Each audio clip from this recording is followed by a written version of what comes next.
नमस्कार, आपके साथ मैं हूं मीनाक्षी कंडवाल। सवाल पब्लिक का में आपका स्वागत है। इस शो की खासियत यह है कि इसमें कोई गलत फैक्ट नहीं रख सकता और ऐसा होने पर वो लाई डिटेक्टर टेस्ट के घेरे में आ जाता है और फैक्ट चेक टीम गलत फैक्ट को करेक्ट कर देती है। दर्शक सीधे अपना सवाल पूछ सकते हैं। आप अपना मोबाइल फोन उठाएं, सवाल रिकॉर्ड करें और हमें 8097471285 पर भेज दें। अब आज के मुद्दे पर आते हैं। मुद्दा श्री राम के भक्तों की तुलना राक्षस से करने पर है। मुद्दा हिंदुत्व की तुलना बोको हरम से करने पर है। आईएसआईएस जैसे आतंकी संगठन से हिंदुत्व की तुलना का है। और ये सब कौन कर रहा है? कांग्रेस की टॉप लीडरशिप। सबसे पहले सुनिए राशिद अल्वी ने क्या कहा।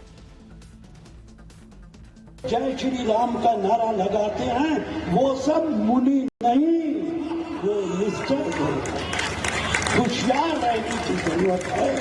जय श्री राम का नारा लगाते हैं वो सब मुनि नहीं, वो निश्चय होशियार रहने की जरूरत है।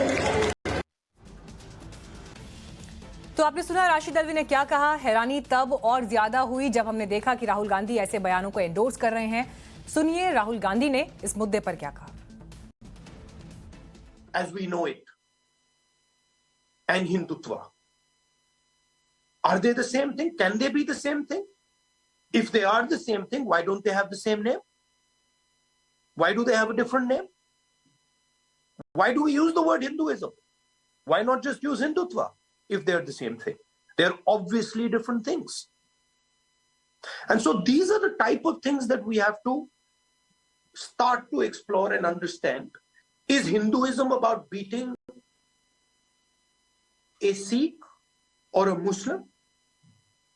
Hindutva, of course, is. But is Hinduism about killing a clock? In which book is this written? I have not seen it. I have read the Upanishads. I have not seen it.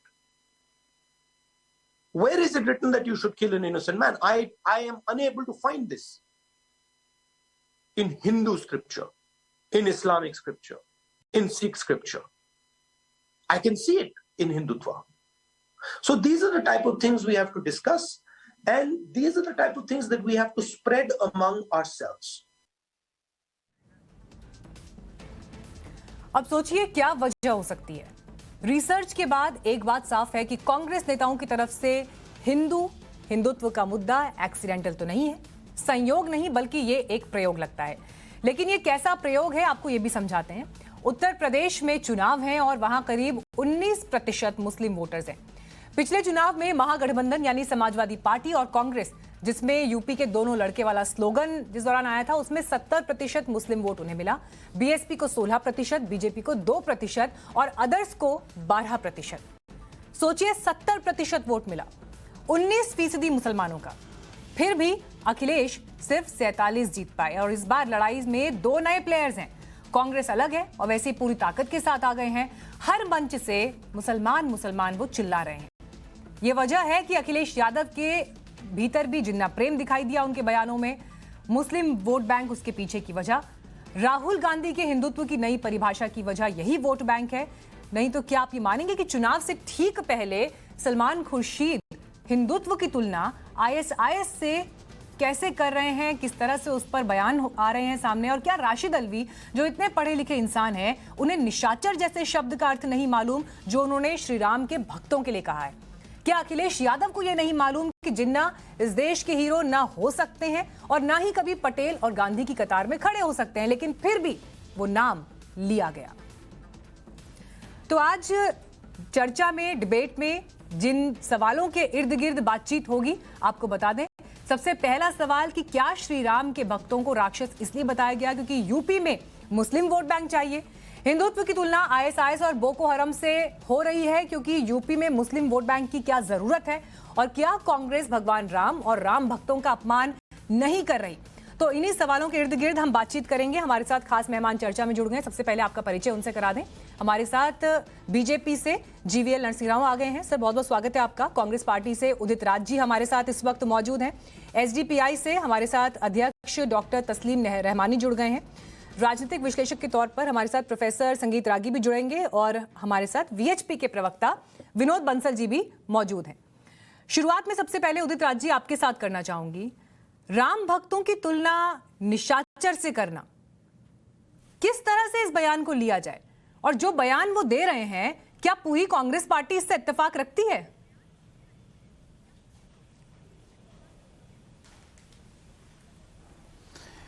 देखिए, ऐसा है कि निष्कर्ष पर तो आप पहले ही पहुंच गए कि कांग्रेस इतने बड़े वोट के खिलाफ खड़ी है, मुसलमानों के वोट के लिए खड़ी है, हिंदू धर्म का अपमान कर दिया है। निष्कर्ष तो आप ही ने निकाल लिया। जो बीजेपी का स्पोक्स पर्सन नहीं कहेगा उससे ज्यादा तो खैर आप ही कह दिए। नहीं तो अपमान मैं एक सवाल आपसे पूछना चाहता हूँ। नहीं सर, सवाल पूछना मेरा काम है। सवाल पूछना सर मेरा काम है। सुन तो लीजिए मेरी बात। अरे भाई सुन तो लीजिए। करिए ना, अगर अपमान नहीं किया तो आप इनकार करिए। अरे भाई सुन तो लीजिए। आप सुन, अरे आप तो, अरे भाई आप सुन तो लीजिए, मेरी बात तो सुनिए। सर आप भी तो सुनने की थोड़ी क्षमता रखिए ना। सवाल ठीक से आप सुनेंगे तो जवाब बेहतर दे पाएंगे सर। नहीं सर सवाल अगर ठीक से सुनेंगे तो जवाब बेहतर दे पाएंगे। उदित राज जी, अभी बहस में, चर्चा में ये गर्मा गर्मी का मौका आगे बहुत आएगा, बाकी पैनलिस्ट भी बैठे हैं। मेरा सवाल आपसे ये है, एक सेकंड सर, मेरा सवाल आपसे ये है, आधा मिनट भी नहीं हुआ, आधा मिनट भी नहीं हुआ, मेरी बात सुनिए सर। आपसे मेरा सवाल ये है, उदित राज जी सवाल सुन लीजिए। उदित राज जी सवाल सुन लीजिए, सवाल सुन लीजिए। 1 मिनट का मौका, अगर आप भागकर जाएंगे, अगर आप ऐसे जाएंगे सर डिबेट छोड़कर, तो यही लगेगा कि मुद्दा छोड़कर भाग रहे हैं। आप अपनी बात कंप्लीट करिए। मैं आपसे सिर्फ ये पूछ रही हूँ कि राम भक्तों की तुलना निशाचर से करना, क्या कांग्रेस पार्टी इस बयान से इत्तेफाक रखती है? बताइए कांग्रेस पार्टी का इस पर क्या स्टैंड है सर? ठीक है सर, अब आप लगातार 2 मिनट बोलिए। मेरा सवाल आपसे ये है कि राम भक्तों की तुलना निशाचर से करना, क्या कांग्रेस पार्टी इस बात से इत्तेफाक रखती है? जवाब दीजिए। देखिए, ऐसा ये आप अपने निष्कर्ष निकाले हैं न, कांग्रेस पार्टी ने कहीं नहीं कहा है। कांग्रेस पार्टी ने कहीं नहीं कहा, ये आप कह रही हैं और कांग्रेस के बीजेपी के प्रवक्ता से कह रहे हैं। जब इनका सहयोगी दल निषाद पार्टी, राशिद अल्वी किस पार्टी के नेता हैं? अरे डॉक्टर संजय निषाद कहते हैं कि राशिद अल्वी किस पार्टी के नेता हैं सर? राम दशरथ के भक्त औलाद नहीं है। सर राशिद अल्वी किस पार्टी के नेता हैं? बोलने दीजिए पहले। सर राशिद अल्वी किस पार्टी के नेता हैं? पहले आप बीच में टोक रही हैं, आप बोलने दीजिए पहले। सर पूरा देश आपको एक राष्ट्रीय चैनल पर सुन रहा है। नहीं दे रहे हैं, पूरा देश आपको एक राष्ट्रीय चैनल पर सुन रहा है। आप बोलने दीजिए। आप हमने बोलने, आप जो चाहेंगे वही सर जब से डिबेट शुरू हो रही है आप ही बोल रहे हैं, वही विषय चुना जाएगा। आप अगर बोलवाना हो मुझे बोलने ही नहीं दिया आपने। मुझे बीच में हैकल करती हैं आप मुझे बीच में इंटरप्ट करती है, हैकल करती है, बोलने नहीं दे रही। इसका मतलब कि बेकार है हम लोगों को बुलाना। उदित राज जी, देश में लोकतंत्र है, आधा मिनट भी सुकून से देश में लोकतंत्र है, आधा मिनट भी बोलने नहीं दिया। आमंत्रित किया है आपको बहस में, भी बोलने नहीं दिया आपने। और कहीं कोई शोषण नहीं हो रहा है आपका। अरे भाई विक्टिम कार्ड खेलना बंद कीजिए। आप निष्कर्ष पहले निकाल दिया। विक्टिम कार्ड खेलना बंद करिए। विक्टिम कार्ड खेलना 45 मिनट की डिबेट है और 45 मिनट की डिबेट में पहला मौका आपको बोलने के लिए दिया है। ठीक है, आप थोड़ा सा गुस्सा शांत कर लीजिए जरा, तब तक थोड़ा सा शांत हो जाइए, पानी वानी पीजिए, फिर बातचीत को आगे बढ़ाएंगे। देखिए जीवीएल साहब मुस्कुरा रहे हैं आपके इस अंदाजे बयां पर। लौट रही हूँ आपके पास। सलमान खुर्शीद जी भी हमारे साथ इस वक्त जुड़ गए हैं। ठीक है सर, लौट रही हूँ मैं आपके साथ, वो भी जुड़ रहे हैं हमारे साथ। ठीक है उदित राज जी, अगर आप शांत हो गए हो तो अपनी बात कंप्लीट कर लीजिए, बात कंप्लीट करिए। श्री राम के भक्तों की तुलना निशाचर से होना, कांग्रेस पार्टी क्या इससे सहमत है? राशिद अल्वी ने कहा है, यह भी बता दूं मैं आपको। चलिए ठीक है, उनसे फिर संपर्क करेंगे हम। लेकिन जिस नाराजगी के साथ, जिस बौखलाहट के साथ इस वक्त यहां पर दिखाई दे रहे हैं, मैं ये सवाल अब तस्लीम रहमानी जी आपके पास लेकर आ रही हूं। जो बयानबाजियां इस वक्त दिखाई दे रही हैं, जिस तरह से हिंदुत्व को लेकर ये पूरी बहस एक नए सिरे से खड़ी हो गई है, यूपी चुनाव से ऐन पहले मामला सारा का सारा वोटों के ध्रुवीकरण का है। तो अल्टीमेटली यानी अगर अब वोट पड़ेंगे तो इसी मुद्दे पर पड़ेंगे, बाकी सारे मुद्दे बेमाने हो गए हैं।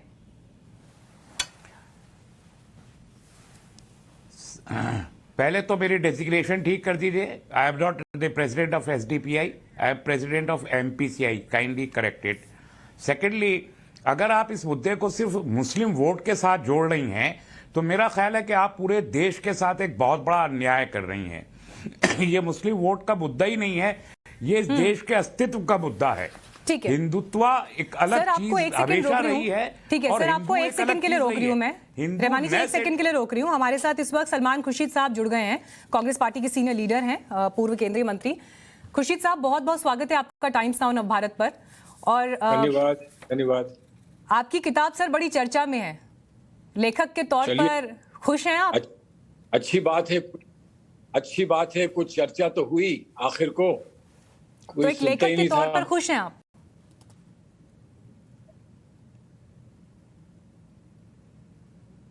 सर, लेखक के तौर पर खुश हैं आप? खुर्शीद साहब, आपको मेरी आवाज आ रही है?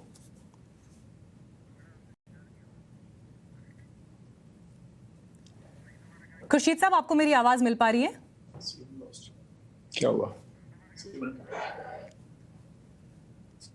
शायद आवाज उन तक हमारी नहीं पहुंच रही है, लेकिन हम फिर से एक बार बातचीत के सिलसिले को आगे बढ़ाने की कोशिश करेंगे। लेकिन ये पूरी चर्चा जो इस किताब के इर्द गिर्द शुरू हुई है और उसके बाद एक के बाद एक जो राजनीतिक बयान सामने आ रहे हैं, रहमानी साहब आप अपनी बात कंप्लीट करिएगा, लेकिन खुर्शीद साहब जुड़ेंगे तो हम फिर उनके पास जाएंगे, लेकिन आप अपनी बात कंप्लीट करिए। अच्छा, मैं ये अर्ज कर रहा था कि हिंदुत्व और हिंदुइज्म एंड हिंदूनेस दोनों एक बिल्कुल अलग चीजें हमेशा रही हैं इस देश में। हिंदू हजारों साल से है, हिंदुत्व का लफ्ज कभी सुना नहीं गया। अब पिछले 100-125 साल से हिंदुत्व, तो हिंदुत्व एक पॉलिटिकल आइडियोलॉजी है जो आरएसएस की आइडियोलॉजी है। आरएसएस की आइडियोलॉजी को हम हिंदुत्व की आइडियोलॉजी मानते हैं, और हिंदू एक अलग एंटिटी है जो बिल्कुल ही जो एक अपनी एक जिसकी एक आस्था है, जिसकी एक अपनी परंपरा है, उसका अपना एक लिटरेचर है। सर, माफी के साथ सर आपको रोक रही हूँ। सलमान खुर्शीद साहब जुड़ गए हैं हमारे साथ। खुर्शीद साहब, अगर आपको मेरी आवाज ठीक से मिल रही है तो प्लीज रिस्पॉन्ड करिएगा। मेरा पहला सवाल आपसे यही था, किताब बड़ी चर्चा में है, लेखक के तौर पर खुश हैं आप? देखिए, हम सिर्फ लेखक नहीं, देश की राजनीति में भी हैं, सार्वजनिक जीवन में, और सार्वजनिक जीवन में हमका एक कर्तव्य है कि जो मुसलमान कैसे हो, एकत्रित कैसे हो, यूनिफाइड कैसे हो, वो मेरा प्रयास है। और मैंने जो सुप्रीम कोर्ट ने किया है उसका स्वागत किया है, और उम्मीद करता हूँ वो हमको एक रास्ता देगा आपस में दोस्ती करने का।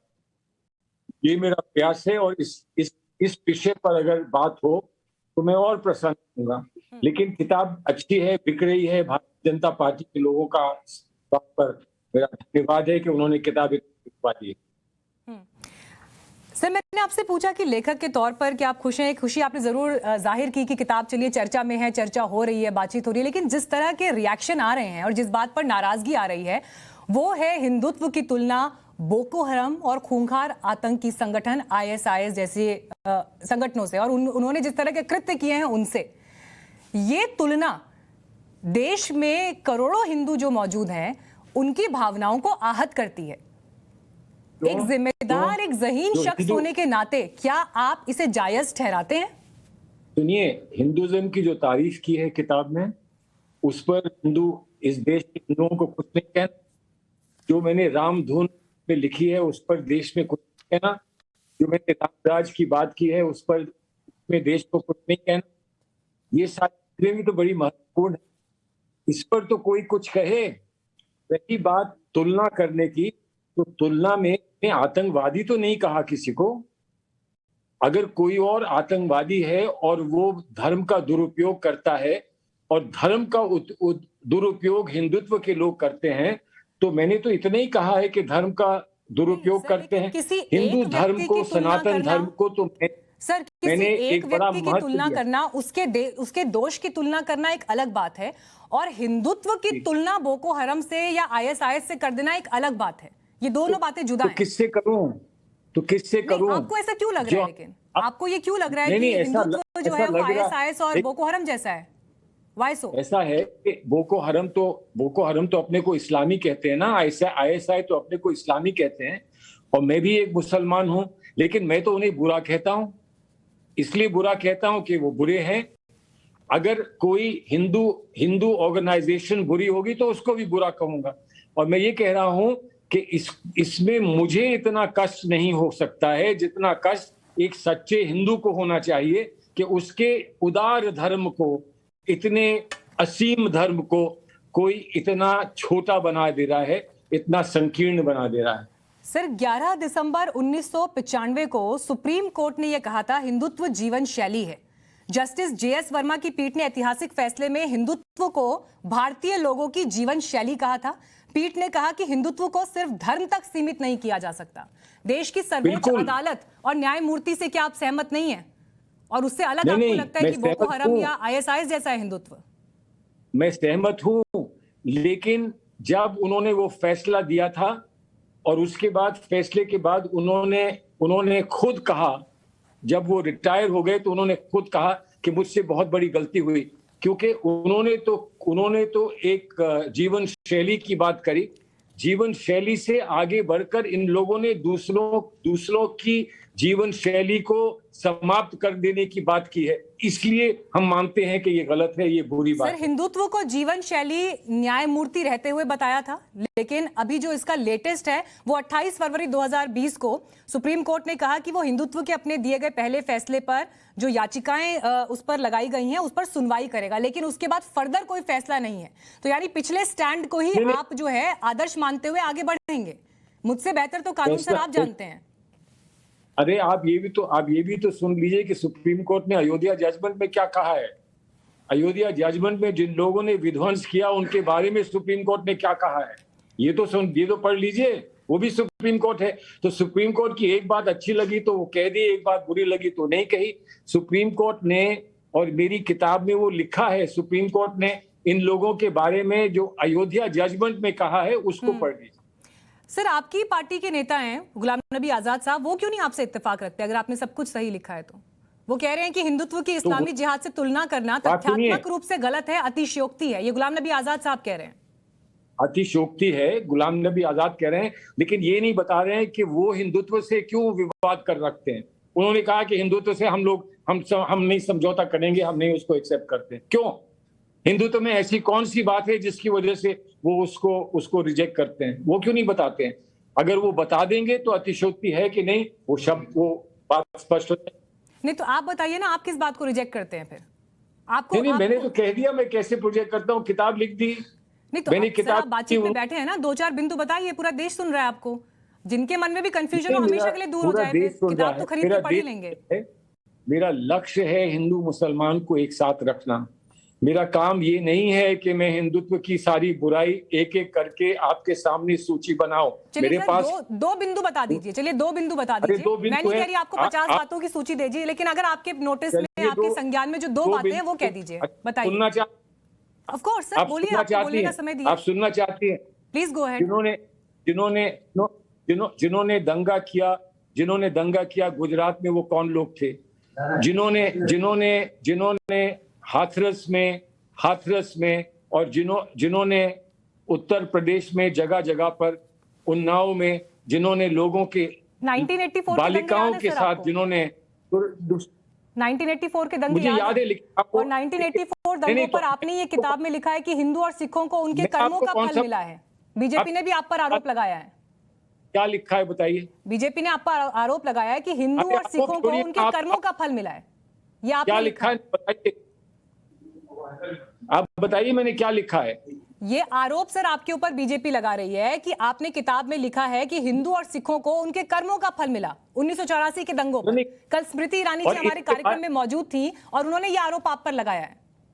सुनिए ना, जो आदमी झूठ बोले उसको आप पकड़ लीजिए ना। मैंने कहा टेरिबल सेटिस्फैक्शन। टेरिबल लफ्ज का क्या मतलब होता है? Terrible satisfaction. अगर उन्होंने ऐसा सोचा तो मैंने कहा कि वो टेरिबल है। तो मैं मुसलमान को टेरिबल कह सकता हूं, लेकिन मुझे हिंदू को टेरिबल कहने का अधिकार नहीं। मैं ये बात नहीं समझ पा रही हूं कि जब आप हिंदुत्व को लेकर तमाम बातें कर रहे हैं, मैंने आपसे 2 बिंदु मांगे, उन 2 बिंदुओं के आधार पर आपने गुजरात दंगों का और आपने हाथरस का केस गिना दिया। नहीं सर, एक सेकंड मेरी बात सुन लीजिए ना। आपने हाथरस का केस और गुजरात दंगों का जो है मामला जिक्र कर दिया। हाथरस में सर एक बच्ची के साथ जो कुछ भी हुआ उसे आप हिंदुत्व से किस तरह से जोड़ रहे हैं, मैं ये बात नहीं समझ पा रही हूँ। अरे मैं हिंदुत्व से इसलिए जोड़ रहा हूं कि किसने किया था, वो कौन लोग थे, और जब लिंचिंग हुई राजस्थान में उनको हार किसने पहनाए थे, कौन लोग थे जिन्होंने लिंचिंग करी। तो लिंचिंग किसने करी ये आप बताइए। गुजरात में दंगे किसने करे आप बताइए। बाबरी मस्जिद का विध्वंस किसने किया आप बताइए। मैंने इतनी बातें बता दी। अब ये पुराने दर्द जो मुझे है, बड़ी पुराने हैरानी होती है घाव सर, मुझे बड़ी हैरानी इस बात पर हो रही है कि अगर किसी महिला के साथ बलात्कार हो रहा है, किसी बच्ची के साथ बलात्कार हो रहा है, तो उसे आप हिंदुत्व के दायरे में और उस चश्मे से देख रहे हैं। सबसे बड़ी हैरानी इस बात पर हो रही है। और अगर आपने दंगों का भी जिक्र कर दिया, एक सेकेंड सर, इस देश ने कई तरह के दंगे देखे हैं। अब मैं आपकी सरकार में ये हुआ, उनकी सरकार में ये हुआ, मैं ये सब नहीं गिनाना चाहती, आप मुझसे बेहतर इस बात को समझते हैं, लेकिन एक बड़ी तस्वीर की बात तो होनी चाहिए। आपके जैसा ज़हीन शख्स अगर मेरे साथ पैनल पर बैठा है, तो हाथरस जैसे केस का उदाहरण देते हुए आप हिंदुत्व की बात कर रहे हैं। हाँ, नहीं तो की बात करूं, इस्लाम की बात करूं, इस्लाम की बात करूं, लव जिहाद की बात करूं। लव जिहाद किसने शब्द दिया है? लव जिहाद क्या होता है? लव जिहाद इस देश में कहां से आया बताइए ना। इसकी बात करूं तो किसको कहूं? अरे देखिए है, अब सच्चाई आपके सामने शीशे में है, उस सच्चाई से मुकरिए नहीं, सच्चाई को मान लीजिए, और सच्चाई को आप मानेंगी तभी रिकंसिलिएशन होगा। ट्रूथ एंड रिकंसिलिएशन तब होता है जब आप सच्चाई को मानते हैं। आप मत मानिए, रिकंसिलिएशन नहीं हो पाएगा, ये मेरा मानना है। बस ये है, मुझे बुराई दिखती है तो मैं कहूंगा ये बुराई। कुछ घटनाओं के आधार पर आप अगर एक पूरे धर्म पर लांछन लगाने लगेंगे सर, अगर एक पूरे धर्म को उस चश्मे से देखा जाने लगेगा, तो फिर कैसे काम चलेगा सर? कैसे आप कह रहे हैं कि जो आप हिंदू मुस्लिम एकता की बात कर रहे हैं, कैसे होगा वो? आरोप तो सर आपके ऊपर ये लग रहा है कि उत्तर प्रदेश चुनाव से पहले ये किताब लाकर आपने बोतल से एक नया जिन्न बाहर निकाल दिया है। माफ करिए, किताब लिखने में 1 साल भर लगा है, 1.5 साल लगा है, जजमेंट को आए हुए 2 साल हुए हैं। तो आप ये कह रही हैं कि अगले 10 साल तक किताब ना लिखता। अब छोड़ दीजिए। दूसरी बात ये समझ लीजिए कि आप जब ये कहती हैं कि हिंदुओं का अपमान है, हिंदुओं का अपमान नहीं है, ये उन लोगों का अपमान है जो हिंदू का अपमान करते हैं, ये उनका अपमान है, और इसको हम कहते रहेंगे। आप इसको बचाव के लिए हिंदू धर्म से मत जोड़िए, ये धर्म का दुरुपयोग है, ये लोग गलत लोग हैं, ये अच्छे लोग नहीं हैं। कौन लोग गलत हैं सर? आखिरी सवाल, कौन लोग गलत हैं? चलिए, अब आपकी बात हो गई, अब आप औरों से बात करिए, किताब पढ़ लीजिए, उसके बाद बात करेंगे। सर आखिरी सवाल आपसे पूछ रही हूँ, सर आखिरी सवाल ले रही हूँ आपसे, आखिरी सवाल लीजिए आप। खुर्शीद साहब, आखिरी सवाल, कौन लोग हैं जिनका आप जिक्र कर रहे हैं? कौन लोग हैं? थोड़ा सा आप भी ढूंढ लीजिए। बहुत लोग हैं, वो दिखते हैं, ये लोग हैं जो तलवारें की भूमिका में आप हैं ना, आपने बेहतर रिसर्च किया होगा। अरे तो अगली किताब मेरी पढ़ लीजिएगा ना। इस वक्त तो मरहम लगाने की बात है, इस वक्त लोगों को और टकराव में लाने की बात नहीं है, मरहम लगाने की बात है। इस वक्त बस यहीं पर इशारा समझ लीजिए, आगे की बात नहीं करेंगे। और हिंदू धर्म को बुरा किसी ने ना कहा है, ना कोई कह सकता है, और ना ही आपको हिंदू धर्म को बुरा कहने का कोई अधिकार है। हम तो ऐसा कुछ नहीं कह रहे। आपकी लिखी किताब पर चर्चा हो रही है, आपकी पार्टी के जो नेता जो बयान दे रहे हैं उन्हीं पर चर्चा हो रही है, उसी पर चर्चा हो रही है। सर हमारा कहीं पर कुछ लिखा हुआ नहीं है, हमारा कहीं पर कुछ दिया हुआ नहीं है। पार्टी, अरे सुनिए ना, आपने हिंदू धर्म का अपमान का ये शब्द क्यों इस्तेमाल किया? सर ये शब्द मैंने इसलिए इस्तेमाल किया क्योंकि राशिद अल्वी साहब ने श्री राम के भक्तों को निशाचर कहा, इसलिए इस्तेमाल किया, इसलिए ये सवाल आपसे पूछा। वो मेरी ड्यूटी है सर आपसे सवाल पूछना। राम के भक्तों को प्रणाम है। मेरी किताब में पढ़िए, उनको मैंने लिखा है कि इकबाल ने कहा था वो इमाम हिंद हैं, वो हिंदुस्तान के हिंद हैं, हिंदुस्तान के इमाम हैं, ये कहा था। हम उनका सम्मान करते हैं, भगवान राम को हम नमन करते हैं, लेकिन हमारे अपने भी अधिकार हैं, हमारे अपने भी मजहब हैं। मैं राशिद अल्वी जी के या किसी दोस्त के या किसी दुश्मन पर टिप्पणी नहीं करूंगा। मैं आपको कह रहा हूं कि हिंदू धर्म को इसमें मत ला। ये वो लोग हैं जो हिंदू धर्म का अपमान करते हैं। ठीक है, लेकिन बहुत बहुत धन्यवाद सर आपका हमारे साथ जुड़ने के लिए। आप कह रहे हैं कि हिंदुत्व और हिंदू धर्म का अपमान करने वालों को लेकर आप कोई टिप्पणी नहीं करेंगे, लेकिन उनसे बचने की जरूरत है और उस पर नहीं कहेंगे। लेकिन उसी बीच पूरी किताब और जो चर्चा है वो उसी पर जो है केंद्रित होकर रह गई है और खुद पार्टी के नेताओं के बयान भी सामने आ रहे हैं। अब चर्चा को आगे बढ़ाते हैं। जीवेल साहब, शुरुआत अब आपके साथ ही करती हूँ। पूरा ये बातचीत का हिस्सा आपने भी सुना लाइव अभी सलमान खुर्शीद साहब के साथ। सलमान खुर्शीद साहब, नेता ज्यादा अच्छे हैं या लेखक ज्यादा अच्छे हैं?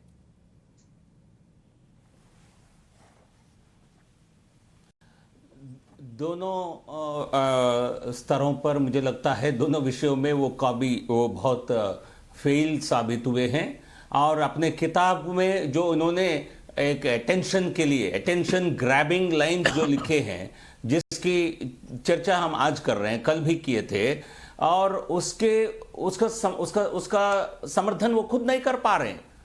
वो कहने के लिए या एक वोट बैंक को अपनी तरफ खींचने के लिए, तुष्टीकरण करने के लिए उन्होंने जो कहना था कह दिया। उन्होंने हिंदुत्व को आईसिस के साथ और आतंकी संगठनों के साथ, आईसिस के साथ और बिको हराम के साथ जोड़ने का काम किया है, लेकिन कहने के लिए उनके पास कुछ नहीं है। क्या मैं इनको कहना चाहता हूं, यदि वो सुन रहे हैं, क्या सलमान खुर्शीद जी, क्या आपकी ये हिम्मत होती, राहुल गांधी की क्या हिम्मत होती हिंदुत्व के खिलाफ एक शब्द कहने की? यदि ये हिंदुत्ववादी इस प्रकार के आईसिस की तरह उसमें 1% भी उस तरह का सोच अपनाते, तो क्या आप इस देश में ऐसे बयान दे सकते हैं? आपकी सोच गलत है। आप, ये कोई कांग्रेस नहीं है, ये बाबर कांग्रेस है। मैं इसको कहता हूं, ये बाबर कांग्रेस है, ये बाबर कांग्रेस है। ये मुस्लिम्स को, ये सुन लीजिए ना, ये बाबर की सोच, ये बाबर की सोच को आगे बढ़ाने वाली कांग्रेस है। हम सुन लीजिए, हमने तो पहले से कहा, इसलिए रहमानी साहब आपके पास ही आऊंगी, वो कंप्लीट कर लें प्लीज। 1984 के हिंदू सिख राइट्स में क्या आरएसएस के लोगों का करिए प्लीज, मैं आ रही हूं आपके पास। क्या आरएसएस के लोगों के ऊपर दीजिए, आवाज कम करिए। मैं आधा घंटे से सुन रहा हूं सबको। रहमानी साहब प्लीज, मैं आप सबको आधा घंटे से सुन रहा हूं। एक सेकंड सर, हमारे पास अभी समय है, काफी समय है बातचीत के लिए। रहमानी साहब प्लीज, हिंदू इस प्रकार के, रहमानी जी प्लीज, मुझे मजबूरन ऑडियो डाउन करना पड़ेगा ताकि दूसरे व्यक्ति की बात पूरी सुनाई दे, फिर आपके पास आऊंगी। प्लीज मेरी रिक्वेस्ट है सर, एक सेकंड। रहमानी साहब प्लीज, सबकी बात सुन रहा हूं। रहमानी साहब प्लीज, रिक्वेस्ट कर रही हूँ ना, आप बातचीत आप शुरू कर रहे हैं। सलमान खुर्शीद साहब 1-to-1 बातचीत के लिए आए थे। एक सेकंड रुक जाइए सर। रहमानी साहब प्लीज रुक जाइए, प्लीज। जीवीएल साहब कंप्लीट करिए, फिर रहमानी जी बोलेंगे। जल्दी कंप्लीट करिए सर। ये हिंदू विरोधी मानसिकता, ये हिंदू विरोधी मानसिकता, यह देश और हिंदू समाज ये अभी किसी रूप में इसको स्वीकार नहीं करेगा, नहीं सहेगा। कांग्रेस पार्टी को सही सबक सिखाया है, आगे भी सिखाते रहेंगे। यही सलमान खुर्शीद हैं जिन्होंने कहा आतंकियों के मरने पर सोनिया गांधी रोई थी। तो आप ये सवाल पूछते तो अच्छा होता शायद। ठीक है। क्या बाटला हाउस एनकाउंटर में आतंकी मरने पर इनको गम था, बट लेकिन पुलिस अधिकारी शर्मा जी का उस एनकाउंटर में उनका मृत्यु हुआ, शहीद हुए, उसको लेकर इनको कोई दुख नहीं है। ये कांग्रेस पार्टी का तुष्टीकरण की राजनीति है। उत्तर प्रदेश में जैसा आपने कहा 19% वोट पर नजर है, बट लेकिन 19 क्या, उनको इस बार 5% भी वोट नहीं मिलने वाला है। ठीक है सर, रहमानी जी बोलिए। नहीं, मैं ये सीधे से ये कह रहा था कि आरएसएस के लोगों का एफआईआर में नाम आया जो हिंदू सिख राइट्स हुए थे, और ये पूरी की पूरी पार्टी आरएसएस, बीजेपी और जितनी एलाइड ऑर्गेनाइजेशन है, जो हमारा हिंदू भाई इस देश में इतनी बड़ी तादाद में है, उसका बुर्का पहन के ये हिंदुत्व को फरोग दे रहे हैं। हिंदुत्व एक पॉलिटिकल आइडियोलॉजी है जो रेडिकलाइज्ड आइडियोलॉजी है। इसे सारी दुनिया ने माना है कि हिंदुत्व एक रेडिकलाइज्ड आइडियोलॉजी है। और लेकिन इस देश के सुप्रीम कोर्ट ने तो बोला है कि हिंदुत्व जीवन की शैली है। वही आइए ना बाहर, हिंदू बाहर नहीं आया, आरएसएस के लोग, लेकिन इसी देश के सुप्रीम कोर्ट ने तो कहा है कि हिंदुत्व जीवन की शैली है, हिंदुत्ववादी है। ये तो आरएसएस से ताल्लुक रखते हैं। तस्लीम रहमानी जी, इसी देश के सुप्रीम कोर्ट ने कहा है कि हिंदुत्व जीवन शैली है। हिंदुओं का पर्दा, तो आपको सुप्रीम कोर्ट के बुद्धि और विवेक पर शक है क्या? वो सलमान साहब ने भी बताया और नहीं, तो मैंने उनको करेक्ट भी किया ना, मैंने उनको करेक्ट भी किया ना, जेएस वर्मा जी, मैंने उन्हें करेक्ट भी किया कि फरवरी 2020 में भी जो याचिकाएं लगाई गई हैं, अभी उन पर सुनवाई होनी है, अभी उस पर कोई फैसला नहीं आया, सुनवाई होनी है उस पर अभी। जेएस वर्मा जी ने खुद इस पे पछतावे का इजहार किया और उन्होंने कहा कि मेरे लफ्जों को मिसकोट किया गया।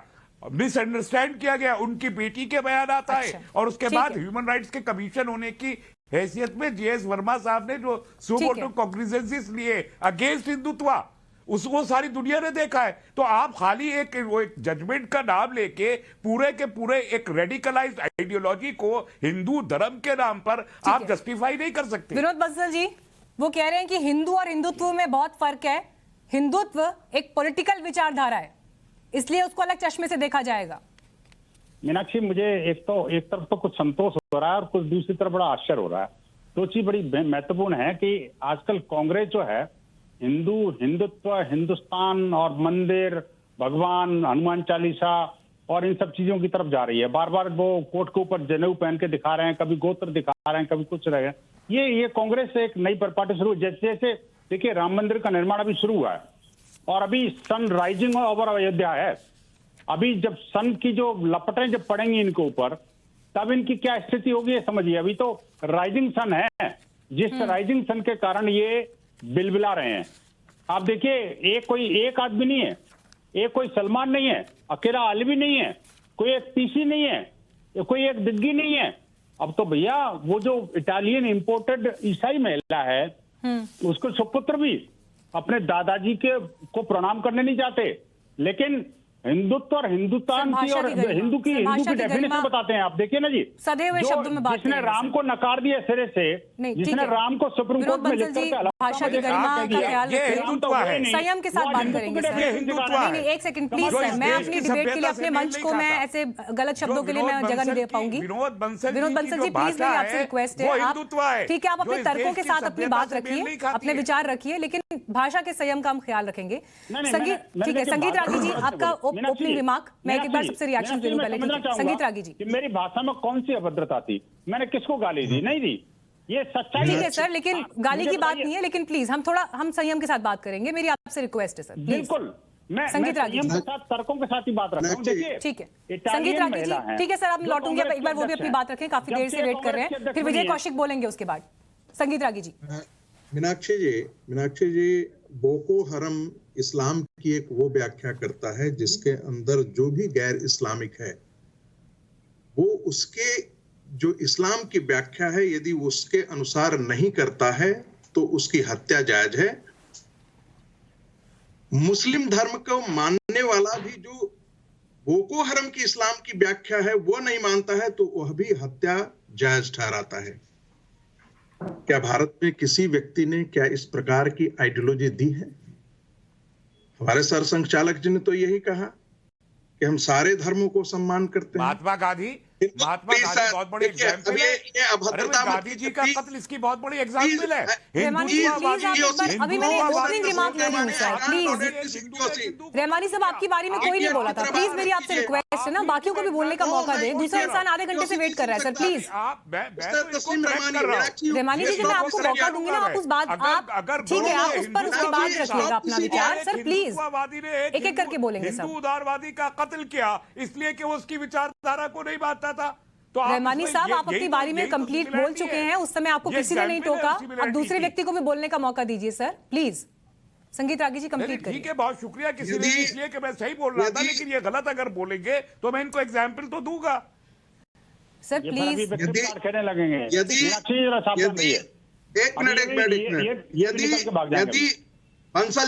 बंसल जी प्लीज, यदि हत्या ही जो है उसकी तुलना है तो इस्लाम की शुरुआत ही हत्या से हुई है और इस्लाम का पूरा इतिहास कलंकित करने वाला है। इस्लाम का पूरा इतिहास रक्त रंजित है। 1400 साल में इतिहास कभी स्पिरिचुअलिटी पर इस्लाम नहीं बढ़ा है। इस्लाम सिर्फ और सिर्फ तलवार की धार पर बढ़ा है। ये मत सोचिए। इस्लाम का आप काफिर और गैर काफिर की क्या व्याख्या करते हैं साहब?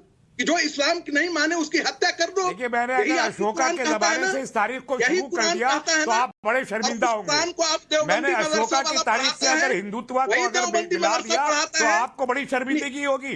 नहीं, मैं तो आपको बहुत शर्मिंदा करने वाला हूं। आप इस्लाम धर्म को नहीं जानते और मैं हिंदू धर्म को नहीं जानता। मैं हिंदुओं को जानता हूँ, हिंदू धर्म को नहीं जानता, लेकिन अगर आप इस्लाम को इस तरीके से झूठे तौर पर पेश करेंगे तो मैंने अगर अशोका से जिसने इस देश में बुद्धिज्म, मेरा सवाल आपसे ये था कि हिंदुत्व को ये विचार हिंदुत्व को विचारधारा और हिंदू को धर्म और इन दोनों में फर्क बता रहे हैं। यहाँ पर कुरातुल हैदर ने आग का दरिया लिखी है किताब, वो हत्या और रक्तपात से जुड़ा हुआ है। कुरातुल हैदर ने आग का दरिया लिखी है किताब, ज्ञानपीठ अवार्ड मिला, पढ़ के देखिए, पढ़ के देखिए कुरातुल हैदर की किताब आग का दरिया, पढ़ के देखिए, वो हिंदी में भी अवेलेबल है। इस बीच हमारे पास जनता की तरफ से 2 सवाल आए हैं, वो 2 सवाल हम ले लेते हैं, फिर इस बातचीत को आगे बढ़ाएंगे। 2 सवाल आए हैं जनता की तरफ से। सवाल ये है कि क्या विधानसभा चुनाव की लड़ाई अब इतने निचले स्तर पर आ गई है कि मुस्लिम वोटों को पाने के लिए राम भक्तों को दानव बताया जा रहा है? जी, मेरा सवाल कांग्रेस पार्टी से है कि राहुल गांधी ने हिंदुत्व को लेकर जो कहा है वो क्या हिंदुओं का अपमान करना नहीं है? क्या हम हिंदू सिखों और मुसलमानों को मारते हैं? ये दोनों सवाल जो आए हैं सीधे विजय कौशिक जी आपके पास लेकर आ रही हूं मैं। जिस तरह का स्टेटमेंट राहुल गांधी ने दिया, जो बात राशिद अल्वी कह रहे हैं, जिस तरह की तुलना राम भक्तों की निशाचर से हो रही है, ये बयान कई लोगों को आहत कर रहा है देश में। आम जनता की तरफ से भी जो सवाल आए वो आपके सामने रख दिया। देखिए, स्पष्ट रूप से कहता हूं, सलमान खुर्शीद जी की किताब से कांग्रेस पार्टी का कोई लेना नहीं देना नहीं।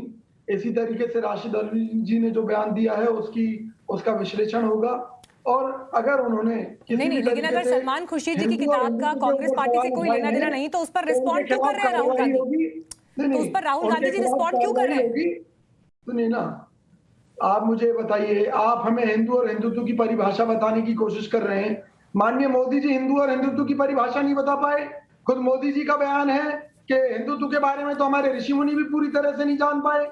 खुद आरएसएस के प्रमुख नहीं बता पाए कि हिंदुत्व क्या है। और ये कहते हैं कि सुप्रीम कोर्ट ने माना है कि एक जीवन शैली है हिंदुत्व। भाई, जब एक जीवन शैली है तो इस जीवन शैली को तो मुसलमान भी जी रहा है, इसको तो सिख भी जी रहा है, सभी हिंदू है। मैं सिलसिलेवार तरीके से विजय कौशिक जी कुछ बयान आपके सामने रख रही हूँ। विजय कौशिक जी कुछ सिलसिलेवार तरीके से कुछ बयान आपके सामने रख रही हूँ, जरा सुनिए एक बार। विजय कौशिक जी सुनिए, एक सेकंड प्लीज। बंसल साहब एक सेकंड रुकिए, प्लीज रुकिए, एक सेकंड वेट, रुकिए बंसल साहब, एक सेकंड रुकिए, सवाल पूरे होने दीजिए उनसे। विजय कौशिक जी, कुछ सवाल है जो कुछ पॉइंट्स है जो आपके सामने रख रही हूँ। 3 अगस्त 2020 को दिग्विजय सिंह कहते हैं राम मंदिर भूमि पूजन का मुहूर्त अशुभ है, इसलिए देश के गृह मंत्री से पुजारी तक कोरोना संक्रमित हो गए। 15 अक्टूबर 2018 का शशि थरूर का स्टेटमेंट है जिसमें वो कहते हैं अच्छा हिंदू विवादित स्थान पर नहीं जाना चाहता, राम मंदिर वहां ना बने। और इस पर 2019 के लोकसभा चुनावों से पहले एक बार फिर ये मुद्दा जो है उनकी वजह से गरमाया था। 17 फरवरी 2021 का बयान है सिद्धारमैया जी का, वो कहते हैं, कांग्रेस के वरिष्ठ नेता है, कर्नाटक के पूर्व मुख्यमंत्री हैं, अयोध्या में बनने वाले राम मंदिर के लिए तो चंदा नहीं दूंगा। और यूपीए सरकार ने 2008 में सुप्रीम कोर्ट में हलफनामा देकर राम सेतु को काल्पनिक बताया। ये 4 बिंदु मैंने आपके सामने इसलिए पढ़े हैं ताकि मैं आपसे ये सवाल पूछ सकूं कि जब कांग्रेस पार्टी की महासचिव प्रियंका गांधी राम मंदिर निर्माण को अपना समर्थन पत्र देते हुए बयान जारी करती हैं तो लिखित बयान के आखिर में जय सिया राम लिखती हैं। कैसे जनता इस बात पे यकीन करेगी जब आपके ही पार्टी के नेताओं ने बकायदा, मैंने आपको तारीख के साथ उनका बयान पढ़कर सुनाया, जब वो ये इन बातों को काल्पनिक बता देते हैं, कैसे यकीन करेंगे? और यही वजह है कि आपने बैठे बिठाए बीजेपी को मुद्दा दे दिया। सुनिए, जब देश में इस तरह की बयानबाजी हो रही थी और कांग्रेस पार्टी के ऊपर सवाल उठाए जा रहे थे, तब भी हमने मोदी सरकार से एक मांग की थी कि देश की संसद में कानून बनाया जाए, प्रस्ताव पारित करके, जिसमें हिंदू और हिंदुत्व का अपमान करने वाले लोगों को सजा दी जानी चाहिए, ऐसे लोगों को जेलों में भेजा जाना चाहिए। अगर मोदी सरकार ने समय रहते इस तरह के कदम उठाए होते, लेकिन दिग्विजय सिंह अगर ये कह रहे हैं कि राम मंदिर भूमि पूजन का मुहूर्त अशुभ है और इसके देश के गृह मंत्री से लेकर पुजारी तक कोरोना संक्रमित हो गए, तो क्या ये बयान लोगों की भावनाओं को आहत करने वाला नहीं है? आप कह रहे हैं कानून की बात, एक्शन की बात, आपकी पार्टी के वरिष्ठ नेता ये बयान दे रहे हैं। आप मेरी बात सुनिए। हिंदू और हिंदुत्व के नाम पर ठीक है। दुकान चला रही है भाजपा, जिसे हिंदुत्व की परिभाषा नहीं मालूम। हमने क्या तो इन लोगों बोला का नहीं। फर्ज ये सर नहीं है? बीजेपी से सवाल, जब सवाल पूछोगे उनसे जवाब तब दूंगी ना, अभी तो सवाल आपसे पूछा था, आप जवाब नहीं दे पा रहे। एक ब्रेक के लिए रुक रही हूँ यहाँ पर, ब्रेक के बाद फौरन लौट रहे हैं।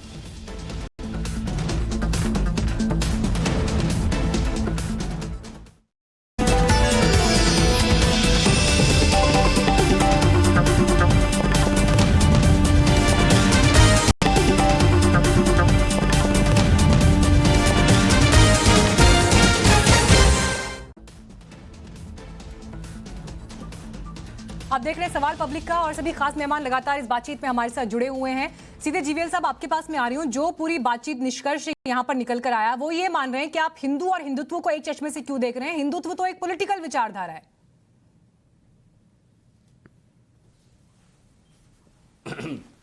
हिंदुत्व को वीर सावरकर जी ने जैसे डिफाइन किया है, सुप्रीम कोर्ट ने, वीर सावरकर जी ने कहा ये quality of being a Hindu, पर लेकिन ये कोई रिलीजियस कॉन्सेप्ट नहीं है। संघ ने भी कई बार कहा है Hindu being a Hindu is being Indian. भारतीय पद्धति जो जीवन पद्धति है वही हिंदुत्व है। इसमें आप इस्लाम हो या कोई दूसरा धर्म के लोग भी हो, हम इनको हिंदुत्व के लार्जर विचारधारा के अधीन उनको भी मानते हैं। जब आप हिंदुत्व की अपमान कर रहे हैं, आप पूरे भारत का अपमान कर रहे हैं। भारत में बसने वाले सभी धर्मों का अपना आप अपमान कर रहे हैं। आप सारे, सुनिए, आपको नहीं टोका है, लेकिन इनका जो टारगेट है, देखिए, सुन लीजिए मीनाक्षी जी, प्लीज रहमानी जी और विजय कौशिक जी, प्लीज मैंने आपको बोलने का मौका दिया था ना उस समय, पूरी बात। दूसरे व्यक्ति को भी बोलने दीजिए ना प्लीज। अगर ऐसे हम एक दूसरे के बारे में इंटरवीन करेंगे तो फिर किसी की बात नहीं सुन पाएंगे। प्लीज, डिबेट करने का एक तरीका होता है सर, प्लीज मेरी रिक्वेस्ट है आपसे। तो करना पड़ेगा ना ये सर, मैं आपके पास आऊंगी ना, एक साथ बोलेंगे तो फिर कोई चुप नहीं होगा, कोई किसी की बात नहीं समझ पाएगा सर। घर बैठा दर्शक भी नहीं समझ पाएगा। आपको दर्शक तक अपनी बात पहुंचानी है ना, वो भी नहीं समझ पाएंगे आप लोग क्या बोल रहे हैं, एक एक करके। प्लीज जीवीएल साहब, ठीक है, आपने जो तमाम आरोप इसके बाद कांग्रेस पार्टी पर लगाए, प्रेस कॉन्फ्रेंस में बीजेपी ने की, वो सब बातें एक तरफ, लेकिन इन सबके बीच यही हालात तो संजय निषाद जी के स्टेटमेंट में दिखाई देते हैं। उनसे क्यों नहीं किनारा करते आप लोग? उन्हें क्यों साथ पे लेकर चल रहे हैं आगे? हमने विरोध किया था, विश्व विरोध किया था। हम जो भी हिंदुत्व की परिभाषा को, जो भी हिंदुत्व के अपमान करते हैं, हिंदू के अपमान करते हैं, भारत के अपमान करते हैं, किसी भी धर्म का अपमान करते हैं, हम उनके पक्षधर नहीं है। सबका साथ, सबका विकास, सबका विश्वास। संजय निषाद इसका मतलब ये नहीं कि हम आप ये धर्म को गाली देंगे। उनके साथ में नाता तोड़ रही है, हमने किसी धर्म के खिलाफ कोई, बीजेपी कब उनसे नाता तोड़ रही है? फिर कब उनसे नाता तोड़ रही है? जो नहीं, देखिए, नहीं जो इनका गिरगिट वाला देखिए, यदि कोई ऐसा बयान देते हैं, सुन लीजिए ना, कोई ये बीच में क्या आपने इनको खो एंकर बनाया क्या? आप इनको, विजय कौशिक जी प्लीज, आपने कोई खो एंकर को हायर किया? मीनाक्षी जी, नहीं, आप दो एंकर है क्या इस प्रोग्राम में? सर मैं आपसे ये सवाल पूछ रही हूँ, हर बार मैं दो आवाज सुन रहा हूँ। संजय निषाद ने जो बयान दिया, मैं पूछ रहा हूँ आपसे, उनका बयान कैसे राशिद अल्वी के बयान से अलग है? अगर आप राशिद अल्वी के बयान से नाराज हैं तो उतना ही नाराज आपको संजय निषाद के बयान से भी होना चाहिए। कब उनसे नाता तोड़ रहे हैं आप? अब देखिए, जो भी बयान, जिनका भी बयान हिंदू समाज का, हिंदुत्व का अपमान का होगा, तो हम इनसे बिल्कुल हम विभेद करेंगे।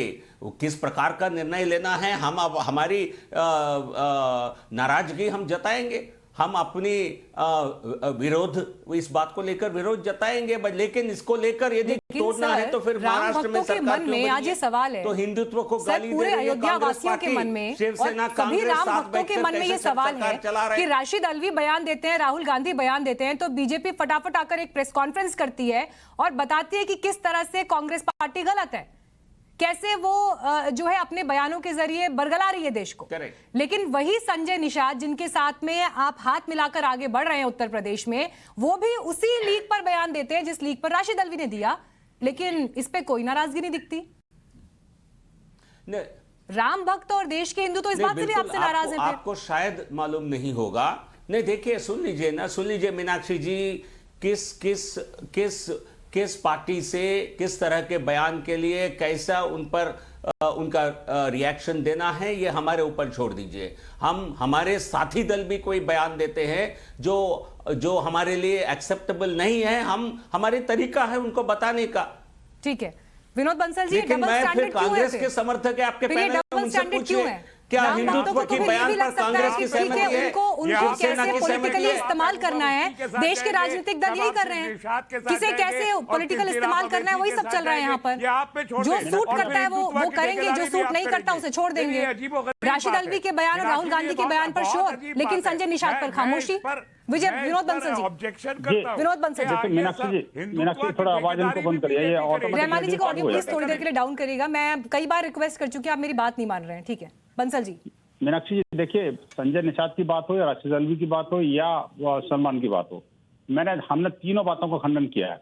आपको याद होगा परसों ही विश्व हिंदू परिषद के महामंत्री माननीय मिलिंद पांडे जी ने प्रेस कॉन्फ्रेंस करके और कहा कि संजय निषाद के बयान को हम सिरे से खारिज करते हैं और उनके ऊपर कार्रवाई होनी चाहिए। और आप देखिए उन्होंने तुरंत उस पर माफी मांगी।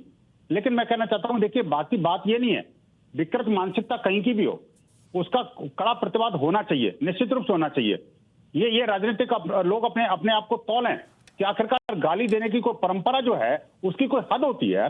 अरे आपकी लड़ाई बीजेपी से तो बीजेपी से लड़िए ना, हिंदुत्व को बीच में क्यों घसीट रहे हैं भाई? ठीक है, आपकी लड़ाई अगर संजय निषाद से तो संजय निषाद से लड़िए ना। आप हिंदू धर्म को और हिंदुत्व को और भारतीयता को क्यों चैलेंज कर रहे हैं भाई? मुझे बताइए, हिंदू अपने आप को बिल्कुल एक प्रोफेसर संगीत रागी जी, गुलगुला मिल गया। संगीत रागी जी, गुप्त करके खा जाओगे। राहुल गांधी के जनेऊ वाले मामले पर जबरदस्त कंट्रोवर्सी हो जाती है। प्रियंका गांधी अगर मंदिर चली जाती हैं तो जबरदस्त कंट्रोवर्सी हो जाती है। बीजेपी की तरफ से ही नेता आते हैं और कहते हैं कि ये तो नकली, इनका पूरा सब ढोंग है, सब मामला इस तरह का है। लेकिन वही संजय निषाद जब उसी तरह का बयान देते हैं तो इतनी कड़ी नाराजगी क्यों नहीं दिखाई देती? क्यों ना इसे डबल स्टैंडर्ड माना जाए? मुझे लगता है कि भारतीय जनता पार्टी को इसके बारे में बिल्कुल प्रतिकार करना चाहिए था और उतना ही घोर तरीके से विरोध करना चाहिए था जैसा कि अन्य किसी के साथ हो रहा है, राशिद अल्वी के साथ हो रहा है। दूसरी बात, मैं एक बात कहना चाहता हूं, यदि हत्या ही है, किसी भी भारत की मनीषा में, किसी भारत के वांग्मय में हिंसा के लिए जगह नहीं है कि जो आपको नहीं मानता हो उसको हत्या कर दी जाए। लेकिन साहब, आपका तो धर्म का आधार ही यही है। अब आप करना क्या चाहते हैं कि चूंकि कोई अपने प्रतिकार में, अपने बचाव में आपके प्रति आक्रामक होता है, उसको आप बोको हरम से तुलना कर देते हैं। आप जहां जहां मेजॉरिटी में रहते हैं वहां पर आपकी प्रवृत्ति हिंसक है, वहां कोई माइनॉरिटी जिंदा नहीं रहता है। यदि भारत का हिंदू समाज बोको हरम होता, तस्लीम रहमानी आप यहां बचते नहीं, यहां पर सलमान खुर्शीद जिंदा नहीं होते अब तक, यहां पर और कोई ऐसा नहीं होता, क्योंकि ये हमारी मानसिकता में नहीं है। हम ऐसा विरोध भी सह लेते हैं और इसके बावजूद भी हिंदू चुप रहता है। मैंने इसलिए कहा, क्लोजिंग रिमार्क्स के लिए आपके पास आ रही हूँ। अपने हाथों में तलवार नहीं उठाया। देश में इतना लोकतंत्र है, विचारों को सुनने की इतनी शक्ति है, इसलिए इस स्तर पर आकर विरोध कर जाते हैं, इस स्तर पर आकर किताब लिख जाते हैं। अब बताइए आप, इसके आधार पर मेरा सवाल आपसे सर ये है कि क्या ये वो मुद्दे होने चाहिए जिन पर बातचीत होनी चाहिए, या फिर अगर चुनाव से पहले ही भी बात है तो विकास जैसे मुद्दे जो है उन पर बहस होनी चाहिए? क्यों आखिर राजनेता इन्हीं मुद्दों पर आकर अटक जाते हैं? क्यों जनता के मुद्दों पर बात करने से बचते हैं?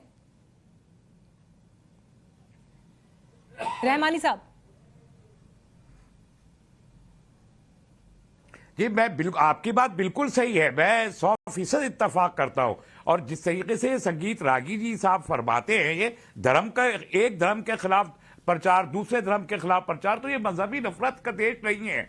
1000 साल से मजहबी नफरत का देश है। मुद्दों की जरूरत है, और जब मुद्दों को छुपाना होता है, चाहे कांग्रेस हो चाहे बीजेपी हो, जब आप अपनी नाकामियां छुपाना चाहते हैं तो धर्म जो एक बहुत ही सेंसिटिव इशू है उसको आप सामने ले आके और वो उन्माद फैलाते हैं, और वही डिस्कशन, फिर वही चर्चा करके आप असल मुद्दों से भड़का देते हैं। आप बताइए, आज भी बीपीएल देश में, अगर बीपीएल है इतनी बड़ी तादाद में मौजूद है तो क्यों है? आप बताइए प्राइस राइज क्यों हो रहा है? सभी जो पॉलिटिकल पार्टीज हैं उनको इस दायरे में लेकर आया, क्योंकि ये बातें करते सब हैं, लेकिन बड़ा सवाल ये उठता है कि गंभीरता से इस पर विचार नहीं होता, और जहां पर बात परफॉर्मेंस की आती है, एक बार फिर ऐसे मुद्दों को हावी कर दिया जाता है एन चुनाव से पहले कि भावनाओं के इर्द गिर्द सारी बहस आकर सिमट जाए। समय मेरे पास इतना ही था, लेकिन बहुत बहुत धन्यवाद आप सभी का इस चर्चा में जुड़ने के लिए। वक्त हमारे लिए एक ब्रेक का है, लेकिन खबरें लगातार टाइम्स नाउ नवभारत पर आगे भी जारी रहेंगी।